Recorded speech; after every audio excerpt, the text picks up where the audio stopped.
Buongiorno e ben ritrovati con l'informazione flash di New Sicilia, i principali titoli della mattina. Oggi è la giornata internazionale contro la violenza sulle donne. Anche in Sicilia tantissime le iniziative, i cortei, le panchine rosse, i momenti di riflessione nelle scuole e nelle piazze per ricordare le vittime di femminicidio e chiedere più prevenzione, protezione e supporto per chi denuncia.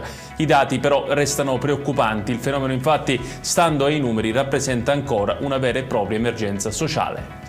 Operazione antimafia nel Ragusano, 14 arresti per traffico di droga e armi tra Vittoria e Comiso. L'indagine, coordinata dalla DDA di Catania, avrebbe smantellato 2 gruppi specializzati nello spaccio di cocaina, hashish e marijuana, con a disposizione anche armi illegalmente detenute. Maxi blitz anche nel Trapanese, 27 le misure restrittive contro 3 associazioni criminali ritenute legate al traffico di stupefacenti, sequestrate ingenti quantità di droga e beni riconducibili agli indagati. L'operazione è stata condotta dalla Polizia di Stato su mandato della Direzione Distrettuale Antimafia. Allarme ad Agrigento, AICA, la società che gestisce la distribuzione idrica, ha un debito di circa 23 milioni di euro con il fornitore Sicilia Acque.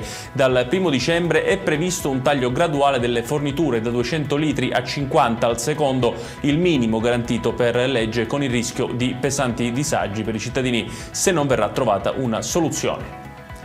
Chiudiamo con la sanità. È stata sospesa l'aggiudicazione del bando SEUS per gli autisti soccorritori del 118 in Sicilia. Il presidente Castro ha spiegato che è stato dato seguito a un input dell'assessore regionale Faraone. La procedura resta quindi congelata in attesa dei prossimi passaggi. Ed è tutto per questa edizione. Tutti i dettagli su queste notizie li trovate come sempre sul nostro sito www.newsicilia.it. Grazie per averci seguito e buon proseguimento di giornata.